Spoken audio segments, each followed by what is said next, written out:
여러분 그 타이타닉 영화 보신 분들, 네, 거의 보셨죠? 네, 많이들 보셨죠? 꽤 오래된 영화인데 이 영화 마지막 장면 기억나세요? 마지막 장면 해피엔딩이었습니까? 새드 엔딩이었습니까? 행복하게 끝나나요? 슬프게 끝나나요? 기억나세요? 그 제가 기억하기로는 그 사랑하던 두 남녀 그 디카프리오하고 그 윈슬렛인가요 이름이? 하여튼 그 둘이 어쨌든 그 가라앉는 배로부터는 탈출을 했잖아요. 그래서 무슨 판때기 같은 건지 뭔지 하여튼 거기에 떠 있었는데 남자 주인공은 그 물속에 이렇게 있어가지고 혹시라도 둘이 같이 있으면 이렇게 가라앉을 수도 있잖아요. 근데 이제 여자 주인공만 그 판때기 위에 있었던 걸로 그렇게 기억이 나요. 그리고서는 제가 알기로는 여자만 살아서 이제 할머니가 돼가지고 그 타이타닉에 대한 회상을 한 것으로부터 영화가 시작이 되잖아요. 그러니까는 여자만 살았던 것 같아요. 그래서 이걸 해피엔딩이라고 해야 될지 새드 엔딩이라고 해야 될지 뭐 잘은 모르겠지만 좀 뒤섞여 있었던 결말이 아니었나 그런 생각이 듭니다. 여러분 우리네 인생도 마찬가지인 것 같아요. 꼭 이렇게 희극만 있는 것이 아니라 또 비극만 있는 것이 아니라 희극과 비극이 뒤섞여 있는 것 같습니다. 여러분들이 살아오신 수십 년의 인생들을 뒤돌아보시면 좋은 일도 있었지만 그렇지 못한 일들도 있었고 또 그렇지 못한 일들도 있었지만 또 좋은 일들도 있었던 그렇게 뒤섞여 있는 인생이 아니었나 그런 생각이 듭니다. 오늘은 여러분들에게 날이 날이니만큼 특별한 소식을 전하고 싶습니다. 메리 크리스마스. 예, 여러분들의 반응을 보면 이게 희극인지 비극인지 모르겠어요. 예. 여러분 그 실은 크리스마스 속의 그 이야기가 아까도 제가 예배 시작할 때 읽어드렸던 그 말씀대로 천사가 나타나서 이스라엘 백성들에게 미칠 좋은 소식, 큰 기쁨의 좋은 소식을 전하노라 했지만 사실은 그 이야기의 속을 들여다보면 비극적인 일들이 참 많이 있습니다. 특별히 가장 비극적인 것은 이 성탄의 비극은 무엇이냐면 말씀이 육신이 되셨다라는 사실이에요. 이게 하나님 편에서는 비극입니다. 여러분 그 신학을 배우다 보면은 기독론을 배우다 보면 그 안에 뭐가 있냐면은 그리스도의 신분이라는 것을 배워요. 예수님의 스테이러스, 그 예수님의 그 신분이 사실은 처음에 어떻게 시작이 되냐면 비하의 신분으로부터 시작이 돼요. 비하의 신분. 낮출비 아래하. 아래로 낮추셨다는 거예요. 하나님이신 그분께서, 말씀이신 그분께서 육신, 피조물의 모습으로 이 세상에 오신 것으로부터 시작해서 많은 고난을 당하시고 심지어는 십자가의 죽음을 당하세요. 그러니까 하나님의 편에서는 이 성탄의 사건, 성육신의 사건이 희극이 아닙니다. 비극이에요. 성부 하나님 입장에서도 마찬가지죠. 하나밖에 없는 독생 성자 예수 그리스도를 피조물의 모습으로 이 땅에 보내셨어야만 했었어요. 그러니까 하나님의 편에서는 희극이 아니라 이 성탄은 비극입니다. 여러분 한번 상상해 보십시오. 건축 설계사가 건축물의 자재의 하나로 들어가 버리는 거예요. 그것과 비슷합니다. 또 하나 예를 들자면 가장 높은 왕이 가장 천한 노예의 신분이 되는 것입니다. 그렇기 때문에 이 성탄의 사건은 하나님의 입장에서는 희극이 아닌 비극이라는 거예요. 그런데 아이러니하게도 우리에게는 그 천사의 말처럼 큰 기쁨의 좋은 소식이에요. 희극입니다. 왜 그러냐 하면 그리스도께서 자신을 낮추신 그 일이 우리에게는 뭐가 됐어요? 구원이 되었어요. 죄인들의 구원을 위하여서 완벽한 조건이 되었다는 것입니다. 그래서 구주가 탄생하셨죠. 그래서 오늘 본문에 그 동방 박사들이 찾아와서 그 예수 그리스도께 경배하려고 했던 것입니다. 이 동방 박사들이 그 좋은 소식을 들었어요. 별을 연구했습니다. 아, 유대인의 왕이 태어났구나. 그래서 예루살렘에 방문을 하게 되죠. 오늘 읽은 본문에 보니까는 그 동방 박사들이 아기 예수께 경배하는 장면이 나옵니다. 그래서 아까 불렀던 동방 박사들이 나와서 황금과 유향과 모략을 드린다고 우리가 찬송했잖아요. 이것이 오늘 본문의 사실 핵심 장면이에요. 근데 오늘은 저는 이것에 대해서 말하지 않고 이 안에 숨겨져 있는 두 가지 비극에 대해서 더 말해 드리고자 합니다. 여러분, 동방 박사들이 예루살렘에 와서 뭐라고 물었죠? 유대인의 왕이 어디서 났냐? 이렇게 얘기를 했어요. 어디서 났냐? 묻고 다녔던 모양이에요. 근데 이 소식을 누가 들었냐면은 그 유대를 다스렸던 헤롯 왕과 온 예루살렘 사람들이 들었는데, 특별히 유대 종교 지도자들이 들었는데, 여기 본문에 보니까 소독이 났다 이렇게 돼 있잖아요. 근데 다른 성경에 보니까 당황했다 이렇게 돼 있습니다. 당황했다. 헤롯 왕이 유대 종교 지도자들에게 그래서 불러 모아서, 야, 그리스도가 어디서 나냐? 자, 그러니까는 헤롯 왕도 이미 이 그리스도라는 존재, 유대인의 왕의 존재에 대해서 들어서 알고 있는 것들이 있었어요. 근데 지금 났다고 하니까는 깜짝 놀랐던 것이죠. 그랬더니 유대 종교 지도자들이 그 헤롯의 질문에 대해서 뭐라고 대답을 하죠? 유대 베들레헴에서 그리스도가 난다라고 되어 있습니다. 구약 선지서를 근거로 삼아서 그렇게 정확한 대답을 해줍니다. 그래서 헤롯 왕이 누구를 부르죠? 동방 박사들을 불러요. 불러서 뭐라고 얘기를 하냐면 친절하게 가르쳐 줍니다. 베들레헴으로 가라. 그럼 거기서 그 왕을 찾을 수 있을 것이다. 유대 종교 지도자들로부터 그 들었던 대답을 동방 박사들에게 그대로 전해줍니다. 여러분, 황당하지 않습니까? 뭐가 황당하냐면 유대 종교 지도자들은 알면서도 그 메시아 예수들을 찾지 않았던 거더라고요. 지식만 있었지 그 그리스도께, 메시아에게는 관심이 없었던 것입니다. 그래서 유대인이 아니라 이방인들이 먼저 그 그리스도를 찾아왔던 거예요. 사실 이 본문을 보면요, 예수님이 난 지 꽤 된 시간이었습니다. 이게 누가복음의 장면과는 다른 장면이에요. 그 예수님이 이미 집에 옮겨졌던 그런 시간이었기 때문에 할례한 것도 지났고요. 그리고 결례, 남자아이는 한 40일 지나야 결례를 행하거든요. 정결 의식을 행하는데 그 시간도 이미 지났던 때였어요. 근데 이렇게 예수님이 난 때가 훨씬 지났는데도 불구하고 유대 종교 지도자들, 말로는 메시아를 기다린다, 그리스도를 기다린다 했던 사람들이 이 예수님의 나심에 대해서 알지 못했고, 오히려 누가 먼저 알았어요? 이방인들, 동방의 박사들이 먼저 알고서 찾아왔던 거예요. 여러분, 기독교 신앙은요, 지식만으로 되어지는 것이 아닙니다. 안다고 되는 게 아니에요. 찾아야 되는 거예요. 주님과의 인격적인 관계가 맺어져야 그제서야 비로소 참된 기독교 신앙이 가능해지는 것입니다.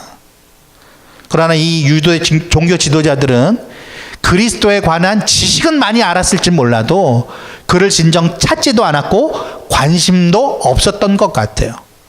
저는 이게 성탄의 또 하나의 비극이라고 생각을 합니다. 여러분, 저희 애들이 얼마 전에 크리스마스 선물을 사달라고 그러는 거예요. 제가 장난기가 또 발동이 돼가지고, 야, 크리스마스가 뭐 하는 날이지? 그랬더니 정답을 얘기하더라고요. Jesus birthday 이렇게 얘기하더라고요. 그래, 예수님 생일 맞아. 근데 왜 아빠가 니네들한테 선물을 줘야 되지? 그렇게 물었습니다. 애들이 대답을 못 하더라고요. 예, 지네들도 아는 거죠. 내 생일도 아닌데 왜 내가 선물을 받아야 되지? 예. 합리적으로 생각해 보니까 그게 맞는 거예요. 아빠의 질문이 맞는 거예요.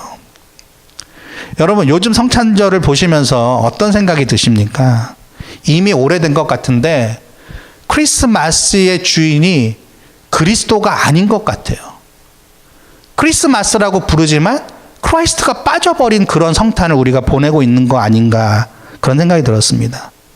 심지어는 우리가 예수님이 누구인지 교회에 와서 배워요. 성경이 어떤 책인가를 배웁니다. 교리도 배우고 요리문답도 하고 교회 헌법과 또 기독교 전통을 우리가 배우는데도 불구하고, 많은 지식을 우리가 알고 있음에도 불구하고 정작 우리에게 빠져 있는 것이 무엇이냐면, 비극이 무엇이냐면 예수님과의 깊은 관계를 맺으려고 하지 않는다는 거예요. 지식은 많지만 예수님을 찾지 않는 이 세태가 되어버렸다는 거예요. 예수님과의 깊은 교제가 없는 신앙생활을 하고 있는 건 아닌가, 우리가 이 성탄의 때에 다시 한번 점검해 봤으면 좋겠어요. 또 한 가지 발견되는 비극은 헤롯 왕을 통해서입니다. 헤롯 왕이 동방 박사들을 베들레헴으로 보내면서 했던 말이 뭐죠? 유대인의 왕으로 태어난 아기를 찾으면 나에게도 알려달라. 그러면 나도 가서 뭐 하겠다고요? 경배하겠다. 이렇게 얘기를 합니다. 새빨간 거짓말이었죠. 예수님에게 관심이 있어서 했던 말이 전혀 아니에요. 사실은 살해할 의도가 있었던 것입니다. 살해할 의도를 가지고서 거짓말을 했던 거예요. 여러분, 헤롯은 아까 말씀드렸던 대로 이미 유대 종교 지도자들 통하여서 그리스도에 대한 것들을 들은 적이 있었을 거예요.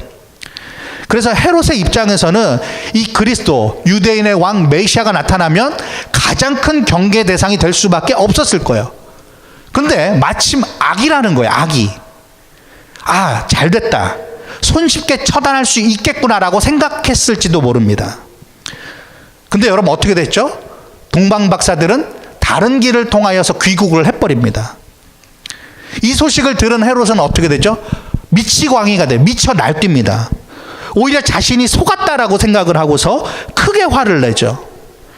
심지어는 베들레헴과 그 주변에 사는 2살 이하의 남자 아이들을 다 죽이라고 이야기를 하고 정말로 실제로 죽였습니다. 근데 그 후에 어떻게 됩니까? 헤롯이 메시아를 제치고 영원한 유대인들의 왕이 됐습니까? 그렇지 않죠.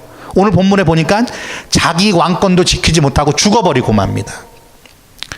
여러분, 인간이 죄인일 수밖에 없는 이유는 무엇이냐면 자기 스스로 주인공이 되기 위해서, 동시에 자기의 자리와 권위를 지켜내기 위해서 온갖 거짓과 수단을 가리지 않기 때문에 인간은 죄인일 수밖에 없다는 거예요. 여러분, 스스로 비극을 초래한 것입니다. 인간은 수세기 동안에 성탄의 진정한 주인공이신 예수님을 가렸어요. 아니면 왜곡시켰습니다. 크리스마스라고 부르면서도 아까 말씀드렸듯이 그리스도는 빼버리고 산타클로스를 거기다 갖다 놓았어요. 여러분, 세인트 클로스, 니콜라스라는 사람이 좋은 일을 많이 했었던 터키의 대주교였습니다. 이 사람도 지금 우리의 행태를 보면 억울할 거예요. 자기는 그 예수님의 마음으로 많은 사람들, 가난한 자들에게 선물을 줬던 일이 이제는 성탄이 되면 산타클로스가 모든 어린아이들에게, 사람들에게 선물을 주는 날로 오해하고 착각하고 있는 것을 보면 아마 놀랄 겁니다. 여러분, 실은요, 선물을 주는 산타의 초점을 우리가 맞춰서는 안 되는 것이죠. 또한 그 선물을 받을 내 자신에게 초점을 맞춰서도 안 되는 날이 성탄절입니다. 제가 예전에 처음에 이 산호세에 살 때에 가끔가다 차가 없을 때 버스를 타고 다녔어요.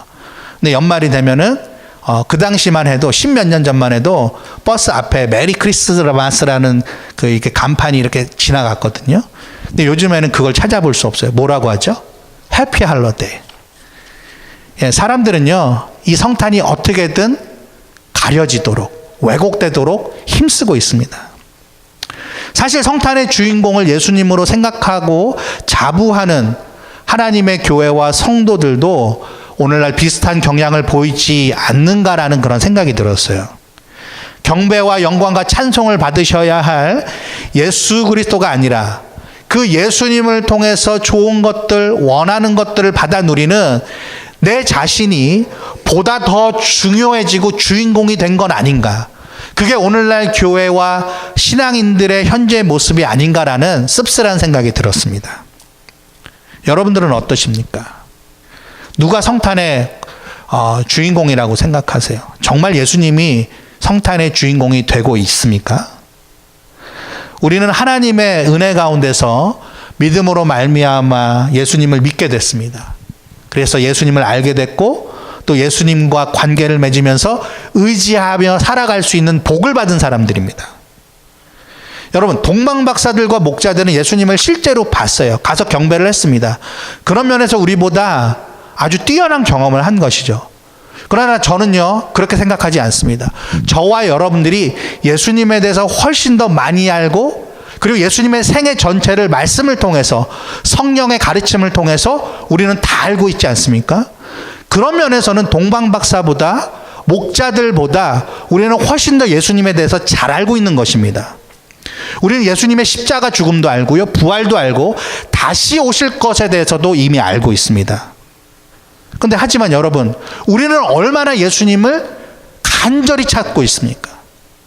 동방박사들만큼이나 목자들만큼이나 그 주님을 찾고 있습니까? 주님과 얼마나 깊은 교제를 진심으로 여러분 바라십니까? 얼마나 갈망하세요? 주님과의 교제는 나누며 살지만 여전히 나의 자리와 나의 자존심과 나의 권위를 포기하고 있지 못하진 않은지, 우리가 주님을 알고 또 주님과의 깊은 교제를 나눈다고 하면서도 내가 여전히 주님보다 위에 있진 않은지도 생각해 봐야 된다는 것이죠. 방금 드린 질문들에 우리가 예라고 확실하게 대답하지 못한다면 우리의 삶이 어쩌면 지금 비극의 삶을 살고 있는지도 모르겠습니다. 말씀을 맺겠습니다. 여러분, 성탄절은 다름 아닌 예수님의 생일이에요. 영원 가운데만 계셔야 할 분이 제약된 창조된 시간 가운데에 내던져지신 일이었단 말이죠. 여러분, 하나님이신 분에게 생일이 있다라는 사실이 너무 초라해 보이지 않습니까?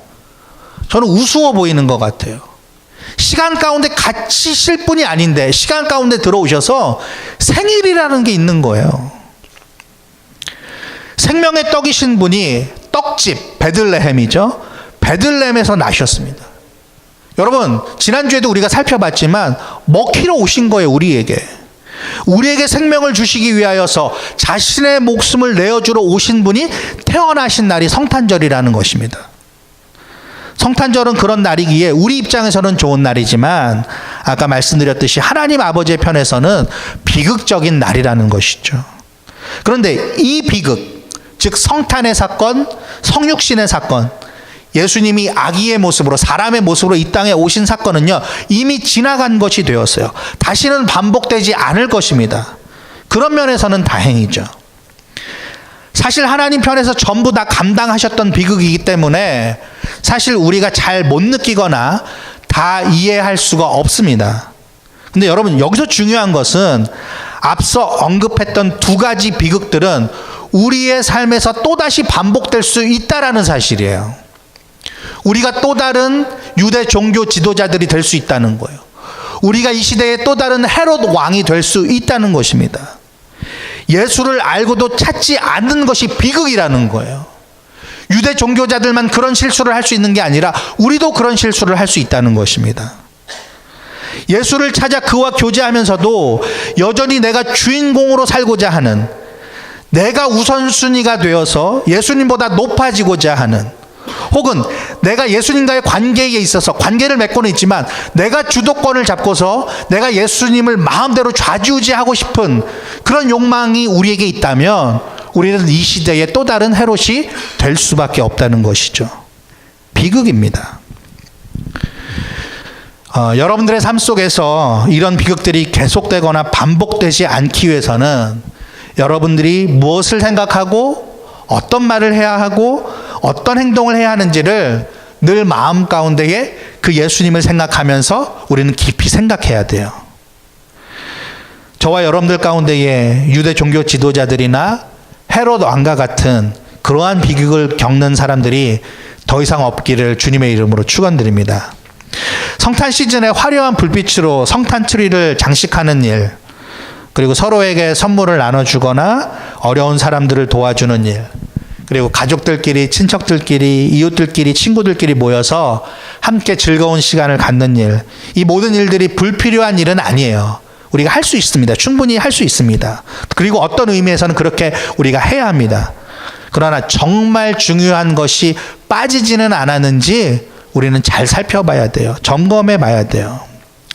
성탄의 주인공이신 예수 그리스도께서 과연 어디에 계시는지, 내가 그분을 어디에 모셔두고 있는지, 그리고 나는 그분을 어떻게 생각하고 어떻게 대접해드리고 있는지를 잘 살펴볼 수 있는 이번 성탄이 되었으면 좋겠습니다. 우리 주님께서 섭섭치 않으시도록, 그리고 그것이 우리에게 비극이 되지 않도록 이번 성탄에 우리가 주님을 주님으로 인정하고 이 성탄의 주인공이신 그 주님께서 그 자리를 빼앗기지 않도록 할 수 있는 저와 여러분들 될 수 있기를 주님의 이름으로 축복드립니다.